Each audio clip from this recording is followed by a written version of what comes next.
This presentation is entitled Simultaneous Comparison of High-Speed Digital Image Correlation and Polarization Imaging. It was first presented at the 2019 International Digital Image Correlation Society's annual conference in Portland, Oregon. Many of us were attracted to digital image correlation technology because of its full-field non-contact capabilities. But there's other methods that offer similar capabilities. One method that is explored in this presentation is photoelasticity. Photoelasticity has the advantageous capability of not requiring a marking. It also can be more sensitive than DIC, and it integrates the stress along the thickness of the material, not just on the surface like DIC. So a growing number of manufacturers are offering polarization cameras because they simplify the photoelastic setup and they enable high-speed applications of the technology. So this contribution seeks to expose the audience to a state-of-the-art polarization imaging from a DIC perspective by simultaneously applying DIC and polarization technologies. So what is polarization camera? A polarization camera is composed of photonic crystal lattice filters on the pixel level. These are typically arranged in fours, 45 degrees apart. So you have a 0, 45, 90, and 135 degree filter. And so what this does is this reduces your image actual resolution. So if you had a polarized camera that was a high speed and it was 1024 by 1024, you're really looking at 512 by 512 because you have these four filters. I think it's analogous to the debayering process in color cameras. So polar scopes, we might be familiar with these. They've been around for a long time. You have plane and circular, but both polar scopes, whether they be plane or circular, you're going to have to rotate optics. And so what this means is you're not going to be able to study high-speed phenomena because you're not physically going to be able to rotate the filters to make the technique work. And so that's where a polarization camera really shines. Because you have all these filters built down on the pixel, you are able to break out the angularity of the light, and you can use polarization technology on high-speed applications. So if you want to compare DIC and photoelasticity, your first approach may be to speckle a specimen, image it with a polarized camera, and then try to run your DIC algorithm on top of it. And you're likely going to fail. Shown on the right, you will find out that your DIC tracking algorithm doesn't handle the different polarization states that the image actually has down at the pixel level very well. So what are you going to do? You can maybe look at the four different images that are made up in the example shown above, where you have four filters, four different orientations, and you'll be a little bit more successful, but because of the fringe field that is built up in the image, your cross correlation tracking is going to have a hard time.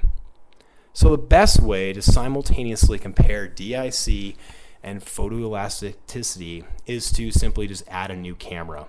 And so what we did here is we just added one single camera. So this will be a two-dimensional DIC.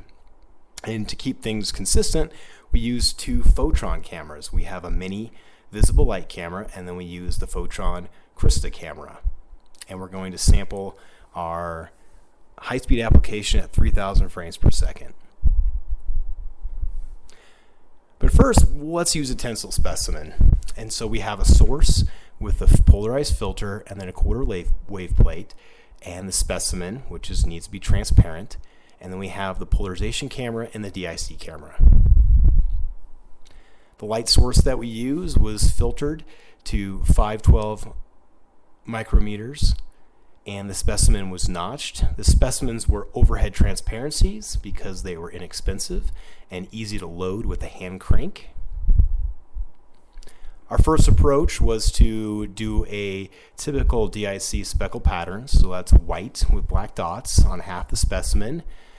But that didn't work too well because you don't know what's going on on both sides from both technologies' perspectives. So what we ultimately arrived at was a very coarse DIC pattern. You make it so you have a large facet, probably about 31 to 35 pixels, and use very coarse dot spacing, which is not ideal from a DIC perspective, but it doesn't cause diffraction problems with the photoelastic approach. So these specimens here, we have shown that the residual stress is very low, but we go ahead and zero it out, similar to what you would be doing with DIC and having a reference image. On the slide, it shows on the left the photoelastic approach, and on the right, the DIC approach to the tensile specimen. Both techniques have a zeroed image on the top, and then midway through the loading, you can see similar features in the same locations. Here's a video that shows the tensile test of the transparency that is done simultaneously with the DIC on the right and the photoelastic on the left.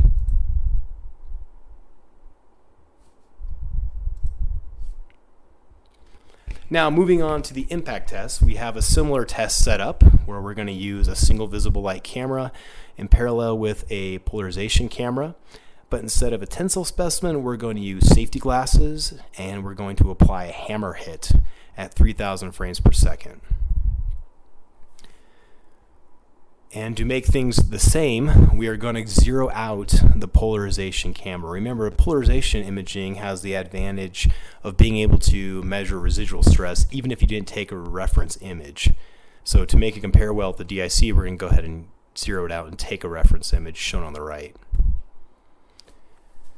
Again, we show a photoelastic approach on the left, DIC on the right. Prior to impact, both use a reference image or zeroed out.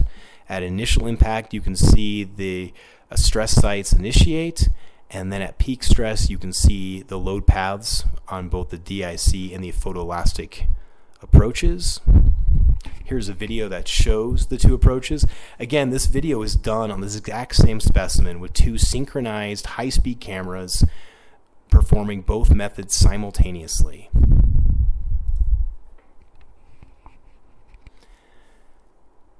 With the high-speed camera, we were able to look at pre- and post-test stress fields.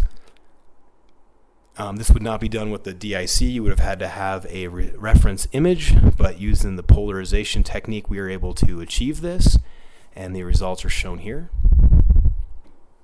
This table summarizes the two methods, digital image correlation and photoelastic transmission. DIC requires a speckle pattern. They both can use a reference image. DIC is measuring strain on the surface, whereas the photoelastic approach is measuring stress through the thickness. And the photoelastic approach has the advantage of being able to measure residual stress.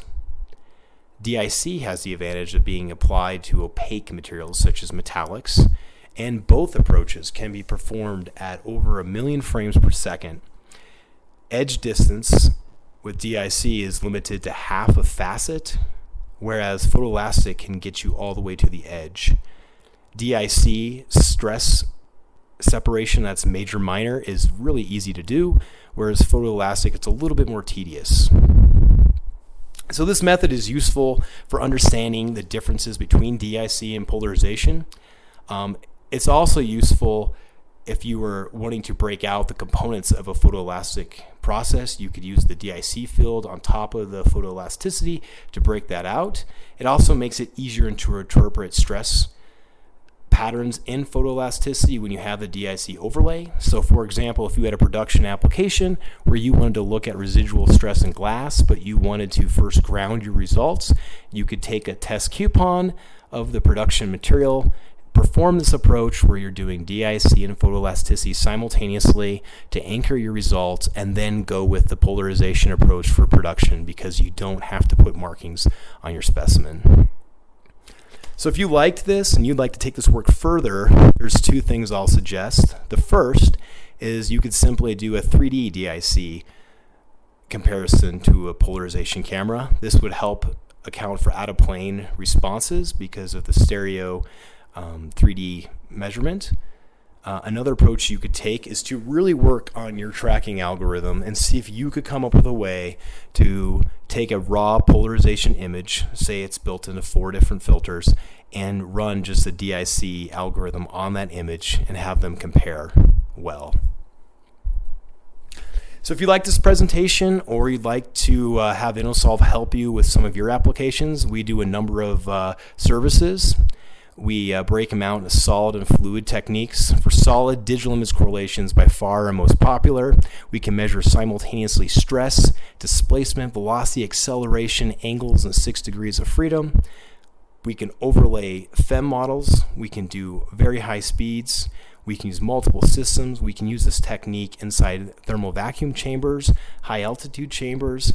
We've even done DIC underwater. We've done it for seismic activities. And we have a method of being able to synthesize the test before the test actually happens to really tweak our parameters and take the very best measurement.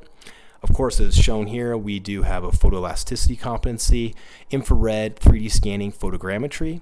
On the fluid side, we specialize in background-oriented Schlieren. We find it to be the most flexible method. If you wanted to take a fluid flow out in the field somewhere, we're going to be able to do this method in pretty much any application. Streak imaging and Schlieren as well. And of course, we distribute polarized cameras for Photron. So if you like this camera here and you'd like to know more about it, please don't hesitate to contact us.